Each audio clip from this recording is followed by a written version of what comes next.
대퇴사 시대라는 말 들어보셨나요? 직장을 자발적으로 그만두는 퇴사자들이 크게 늘면서 생긴 말입니다. 직장을 떠나는 사람들, 그 가운데는 MZ세대가 있는데요. 대퇴사 시대, 우리가 고민해야 할 거는 무엇일까요? 이민영 박사님과 함께 이야기해 봅니다. 어서 오세요. 네, 반갑습니다. 대퇴사 시대라는 말까지 나온다는 건 그만큼 퇴사하는 사람들이 많다는 거죠. 어느 정도일까요? 네, 우리 지난달 조사가 있습니다. 우리 커리어 테크 플랫폼 사람인이 기업 1,100여 곳을 대상으로 조기 퇴사에 대해서 한번 물어보았는데요. 그 결과 1년 이내에 퇴사한 직원이 있다라는 응답이 거의 84.7%나 되었습니다. 자, 이거는 지난해에는 한 75% 가까이 됐었고 또 그 전년도에는 한 65% 정도였었습니다. 자, 이거는 해마다 10%씩 증가하고 있다는 걸 우리들이 이제 알 수 있고요. 자, 그리고 MZ세대가 특히 다른 세대보다 조기 퇴사하는 비율이 높다. 자, 이러한 대답도 있었는데 전체 기업의 거의 한 70% 가까이가 이제 됐었습니다. 근데 이것도 마찬가지로 지난해 같은 질문에서는 답변이 한 50%가량 됐었습니다. 그러니까 한 1년 만에 한 20% 정도 늘어난 수치인 것이죠.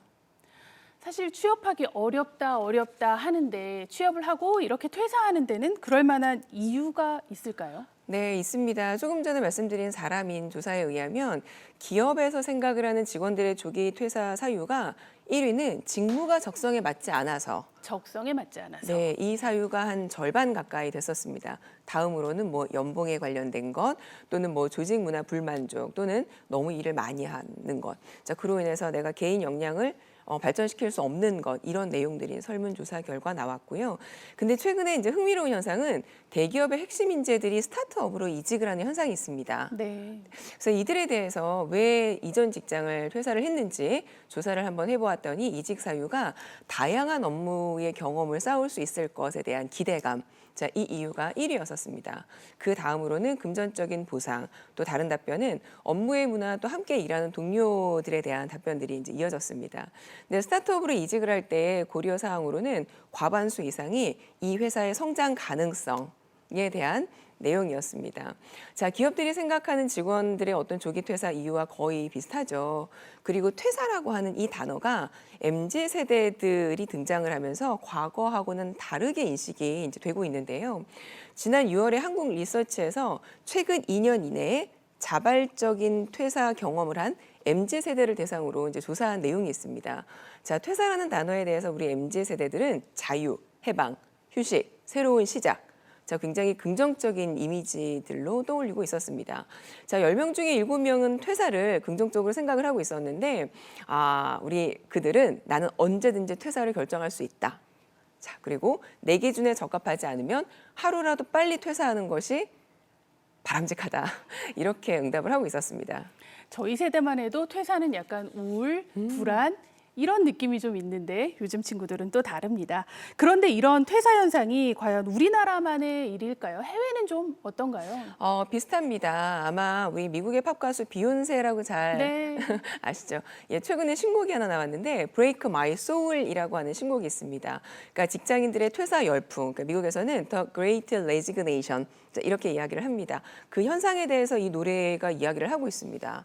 그래서 이 신곡에서는 직장인의 어떤 퇴사 또 번아웃에 대한 이야기 또는 우리 코로나19를 경험을 하면서 많은 미국 노동시장을 뒤흔든 이 대퇴사 물결을 시사하고 있습니다. 그러니까 실제 조사에 의하면 미국 노동부 결과인데요.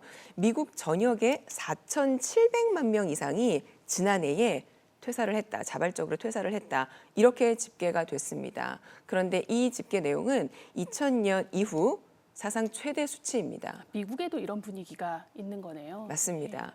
근데 이 같은 현상은 팬데믹, 그러니까 우리가 팬데믹을 경험을 하고 또 산업이 진화되었고 새로운 MZ세대가 등장을 하면서 전 세계적인 현상이라고 보여지는데 경기 침체 또는 취업난의 고민이 굉장히 많잖아요.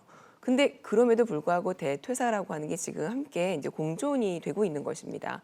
그러니까 최근에 맥킨지에서 전 세계 직장인 13,000명을 대상으로 조사한 결과가 있는데 6개월 이내에 퇴사를 고려하고 있다는 사람이 미국, 캐나다, 호주는 40%, 그리고 싱가포르는 50%, 네. 그리고 인도는 60%가 네. 넘었습니다. 그러니까 특히 팬데믹을 경험하면서 기업에서는 만성적인 인력 부족 현상을 경험을 하게 되었죠. 그런데 이러한 경험으로 인해서 노동자들에게는 오히려 그 유리한 환경이 되었다. 이렇게 보는 사람들도 많습니다. 그 이유가 인력이 항상 부족하니까 노동자들의 입장에서는 언제든지 일을 구할 수 있겠다. 취업할 수 있다. 네, 이런 생각을 하게 된 것이죠. 게다가 팬데믹으로 우리가 재택근무라는 걸 경험을 하게 되었잖아요. 그래서 업무의 유연성에 대한 관심이 아주 높아졌습니다. 네. 따라서 나는 권위적이거나 또는 틀에 박힌 어떠한 직장 생활을 하지 않겠다. 이러한 생각들이 점점 많아지는 것 같습니다. 기업의 입장에선 사실 이런 게 참 고민입니다. 인재 확보해서 우리 교육도 시키고 했는데 이 친구들이 퇴사하고 나가겠다라는 거예요. 인재를 확보하기 위한 기업들의 전략이 필요해 보입니다.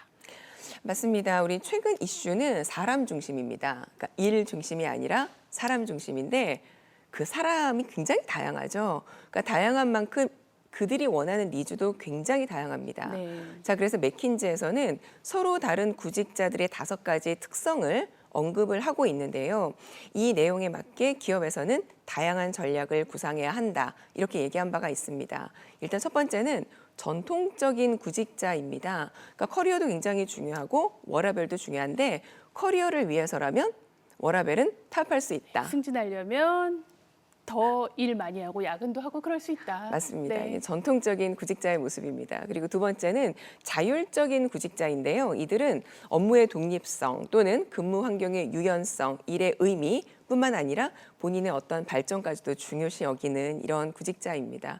그리고 세 번째는 보호자형 구직자입니다. 보호자형이요. 네. 네. 아이를 돌보고 부모를 돌보고 가족을 돌보는 것에 중요성을 두는 경우인 것이죠. 그런데 특히 우리가 팬데믹을 이제 경험을 하면서 퇴직을 해야 했던 여러 가지 이유 중에 하나가 바로 아이 돌보는 거? 네. 맞습니다. 그게 너무너무 중요하게 됐죠. 그래서 우리가 가족의 건강이나 웰빙이나 복지 이 부분에 있어서 너무나 중요시 여기는 이들입니다. 그래서 실제 기업들은 뭐 구글이나 아니면 뭐 시스코 시스템 이런 곳에서는 사내에 보육 기관을 두는 건 너무 당연하고 뿐만 아니라 물리치료실 네. 그리고 또 이제 집안 청소를 해주는 서비스까지도 지원을 한다고 합니다. 바로 이들을 위한 전략인 거죠. 자, 그리고 네 번째는 20대 중반까지 젊은 세대에게서 나타나는 모습인데 이상주의자 유형입니다. 그러니까 이들은 이상주의자요. 네. 근무의 환경도 굉장히 좋아야 되고 자기 개발 기회도 있어야 되고 일에 대한 의미도 있어야 되고 또 뿐만 아니라 회사 내의 문화가 왜 전반적으로 이상적이길 원하는 이들입니다. 그래서 이들 같은 경우는 연봉이나 복지는 오히려 중요하지 않고 이들에게 어필을 하려면 회사가 여러분들을 위해서 굉장히 투자하고 있고 또 여러분들을 존중한다라는 걸 회사가 나를 믿고 투자하고요. 맞습니다. 네. 자, 이런 존중성을 끊임없이 보여줘야 합니다. 자, 그리고 마지막은 휴식을 중시하는 구직자인데요. 이미 퇴직을 했거나 아니면 퇴직을 고려하고 있는 대상자들입니다. 그런데 만약에 이들이 핵심 스킬을 가지고 있다? 그러면 회사의 입장에서는 이들을 영입을 해야겠죠. 그래서 이들에게는 오히려 커리어의 발전? 크게 욕심이 없고 네. 경제적인 보상으로 이들을 유인할 수 있을 것이라고 봅니다. 자, 그래서 우리들이 보통 일반적으로 생각했던 전통적인 방법들 있죠. 조직 문화를 개선한다거나 연봉을 더 줄게. 네. 근데 이게 한계가 있다는 거를 사실은 보여주는 거예요. 그래서 노동자들이 굉장히 다양해졌다라는 걸 인정을 하고 개인에 맞는 전략을 각각 수립을 해야 할 것으로 보입니다.